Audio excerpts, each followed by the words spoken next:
This has been the journey so far. The Lord of the Black Stone has vanished, his smile a promise there is more to come. Will you find the strength to restore the Third Kingdom? Or is it your brothers who will emerge? Hey everybody, Kuddlesnot here with episode 41. I figured it out, it's 41. So there's been some irregular episode lengths, but I'm kind of just shoveling them all out as they get finished. So, yeah.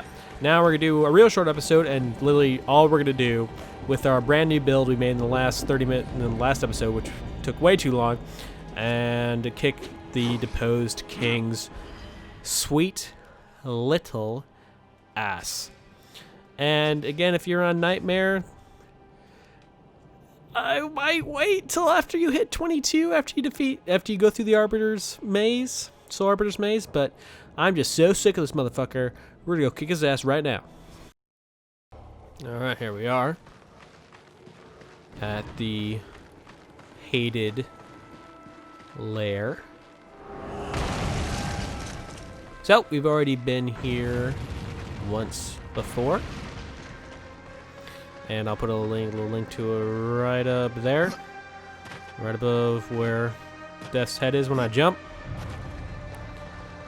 And that's where we got everything else in here except for actually fighting the Deposed King, because you can do everything in here without much problem. He's just like way over leveled. I shouldn't say that. He's just, it takes you by surprise, says you can take on the whole dungeon except for him, and it's like one of the first places you reach. But yeah. And now we have a long and not cliche dramatic elevator ride down to the bottom where we will fight him. And I keep getting all turned around. There it is. Okay. So, the way that I did it, I didn't actually practice this fight before we went. So, yeah, this might be a shit show or it might be awesome. So let's see if we can get a critical hit here. No, not happening. Don't worry. I will demonstrate the awesomeness of this Rasteel Hellsteel Scythe build in due time. Do not worry.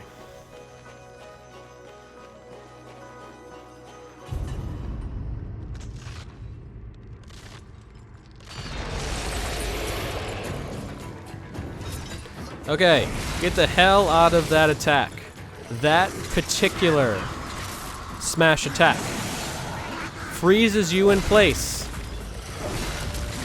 and then does terrible burn damage to you. So the name of the game is get the fuck out of the way. Dodge it at all costs.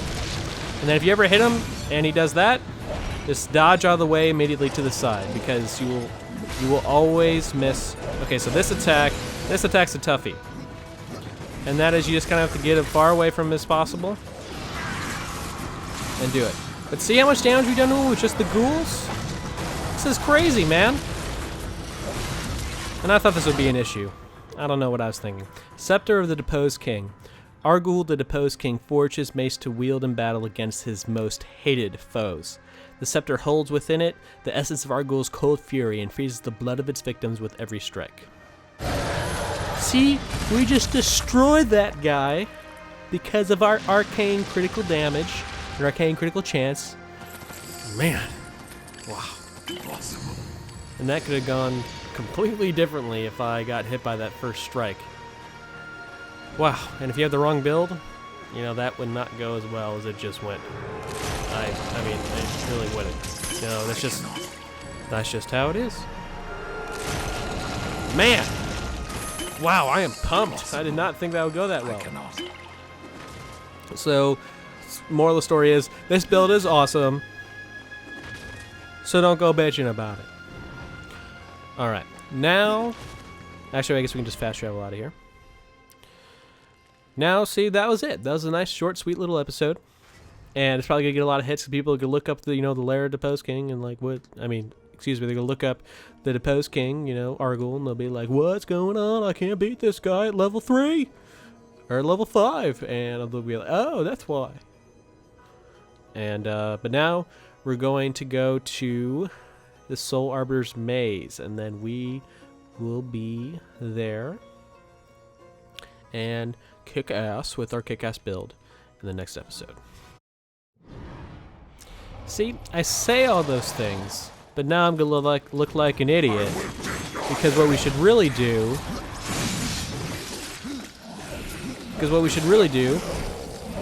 is we should... Okay, why am I just... You just let him go to town. See? Ooh! See? Critical. So just going to town. And everything's back to normal. What we really should have done is we need to travel back to Thane and turn that in for the final Thane boss. And see, that is one weakness of this build, is that you have to use your wrath powers. Otherwise, you kind of suck, because that's everything that we focused on. Oh yeah, okay, so now I look like an idiot. Now I gotta fast travel back to the Tree of the Dead and travel to the Forge Lands, blah blah blah blah blah. Okay. That's the wrong direction. But again, we just plowed through Argul like he was nothing.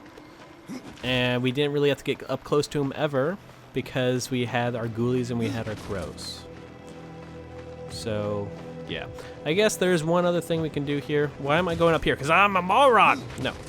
We are going to, again, we're going to the Forge Lands, and we will also talk to Vulgrim and redistribute our skill points. So I guess this won't be a super short episode, after all.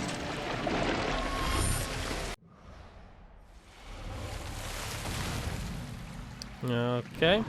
Let's fast travel once again to talk to Thane, and then we'll go to Vulgrim.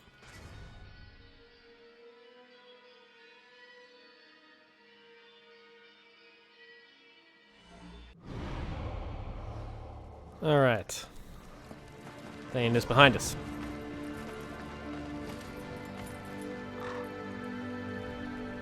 I found Argul. Once he was king of the dead. I trust you remembered to bow before you killed him. There are creatures yet that will prove your equal. Are there? Achievement unlocked, 30G. Like a nos. You don't have anything else for us to train, do you? Nope, I don't think so. Alright. We did it. We defeated all of Thane's creatures. We got the achievement. And now we're going to go talk to Vulgrim and finally redistribute our points, although they're going to be redistributed fairly similar.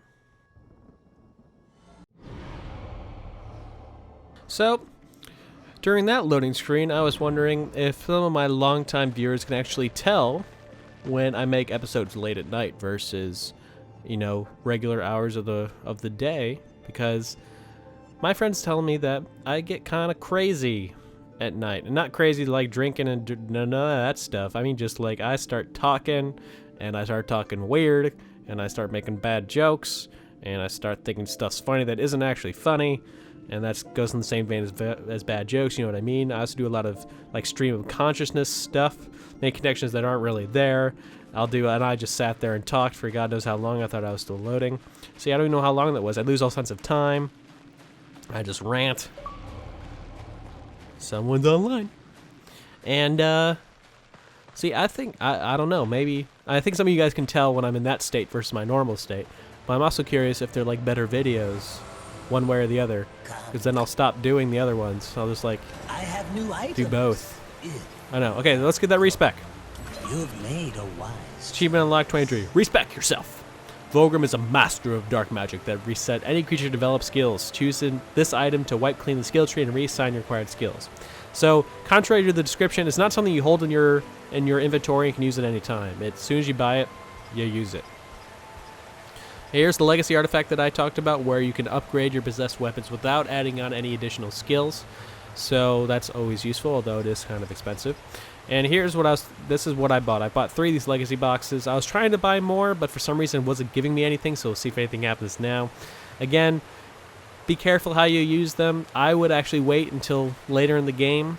And also, if you get it and you get something you don't like, you can immediately, you know, dashboard or turn off your system or whatever. Maybe it's not the best thing for it.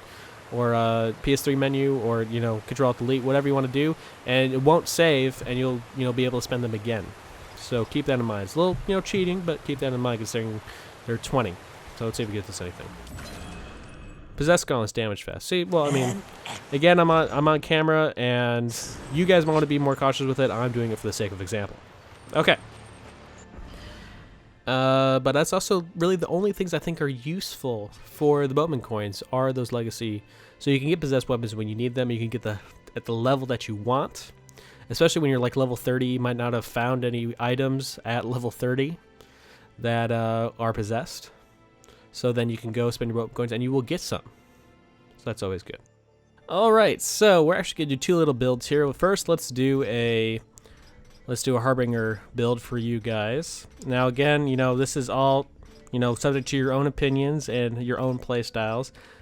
Because personally, I do not like Reaper Farm. I never put anything into, you know, anything that gives me Reaper energy, because I just don't use it. But okay, so Teleport Slash is probably your best friend, because it's your major way of gaining health when you are a physical attacker. So again, I'm a Necromancer build, so just for demonstration, but we'll distribute all the points anyway. So Teleport Slash, so definitely all in there. And then you want some additional damage, and it's really how much you use Teleport Slash, how effective you want to personally make Teleport Slash. I think this is probably the most important, because you put a lot of effort into making yourself, your physical weapons do as much damage as possible, and unstoppable, and its elements are the most critical things for that. So I would max those out immediately. Have all that strength. Increase critical chance, that's for both weapons, primary and secondary. And then increase the critical strike damage. I mean, that's huge, guys, that's huge. And then does second strike, so that's, you know, double damage, double criticals. And then increase the duration. This is probably the most critical thing for what I recommend for a Harbinger build, because you're focusing on doing as much damage as possible with those weapons you already have equipped. Okay, Teleport Slash. Harvest is, I guess it is important because it's a crowd control. It's your primary crowd control. So, but we don't need to, like, you don't need this. We don't need to grant Reaper energy. And then, you know, but this is also really good, because it increases the damage of all your attacks after doing a harvest sweep that just attacks everything. So, you know, that's definitely something to take advantage of. I personally think that Reaper Storm is a little bit more useful than Frenzy, because Frenzy's is in the Necromancer, but just wipes out your wrath and then you're stuck. This is not as, you know, critical. It doesn't really damage your effectiveness as much as I think Frenzy damages your effectiveness as a Necromancer. So maybe put one or two in a Reaper Storm. Diamond Geezertron. Wow, how did I not remember? Guys, I don't remember.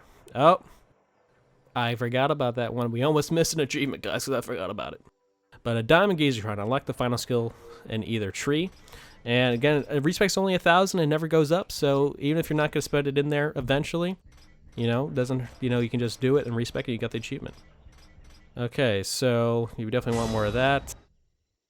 See, this is just for harvest. I don't want to put a bunch of stuff that's just for that attack. I want to focus on things that affect all of my ability, that affect my physical attacks, which is why I put so much into Unstoppable. But then, you know, stuff like slow and increasing wrath generation, that's pretty important too. So I definitely want I definitely want to increase wrath generation. So see, this is my basic Harbinger build. Again, I don't think this is the ultimate build. I think the ultimate builds are Necromancers, but this is how I distribute my points for a Harbinger build. So now let's go to respec again. And you can also see I was kind of thinking about it a little bit. Now, for Necromancer, I don't gotta think about it, because I know exactly what I'm gonna do. Okay, so first things first, let's make our ghoulies super awesome. Lots of health, lots of that. Fire, explosion. Okay, let's make our crows awesome. Make them hurt. And then Aegis Guard. Okay, for Aegis Guard, this is the most important one. Death Guard, because it reduces the amount of cost it takes to summon it and increases the duration of it. And that is because of how important it is, because it adds to critical chance and to arcane.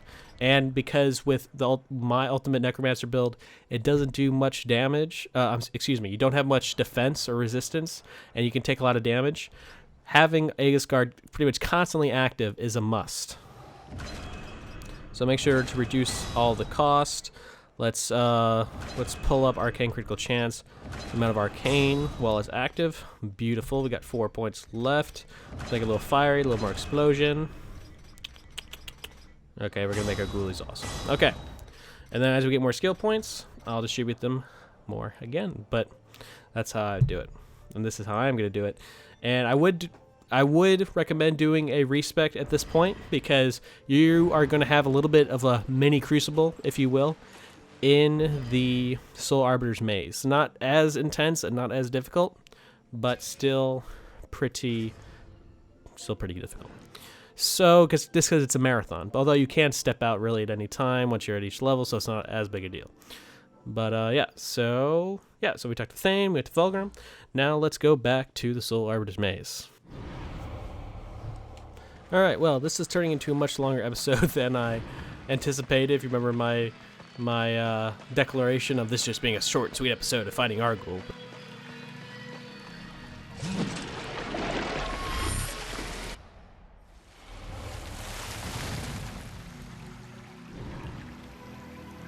Okay, so a little cut there, but that's going to check my notes, and you guys don't need to sit on and look on while I check my notes, you know, because that's just not something you guys need to do. And I'm going to mumble, sound really small. Can you guys hear me when I talk like this? I wonder if I can even hear myself. I doubt it. It'll be an interesting little experiment if you guys can hear what I'm saying. Or it'll just be a really little boring section. I don't know. If you guys didn't hear me, I was talking really quietly during that little quiet period. Yeah. Alright, everybody. Here we are at the Soul Arbiter's Maze. Oh, crap. I redistributed everything, so let's re-put everything on. So you are going to B, you're going to X, you're going to A. Come on, guys. Do your thing. And then hopefully we can get a B execution move from one of these guys. There we go. Come on. And as you see, I immediately got full wrath just from doing the execution move, because I got health steal and wrath steal. And if I had health damage, I would have got health as well. But it's so awesome. You are essentially invincible. Okay, guys. That's it for this episode. Next episode, or next 2 episodes maybe, we'll see how it plays out. We will have a very intricate explanation of the Soul Arbiter's Maze, and we'll go to every secret, everything. And I'll put it all on screen so you guys don't get lost. You guys know what point of the sequence we're at, and it'll be a lot of editing work for me, but very useful for you. So appreciate me ahead of time. Okay. Thanks, guys, for watching. If you like the spreadsheet guide, make sure to send me a PM if you're a subscriber, and like me on Facebook, because it makes me feel so happy inside, and I'm not a singer, so I'm gonna stop. And thanks again, guys. This is Kuddlesnot signing off, and I will see you again next time.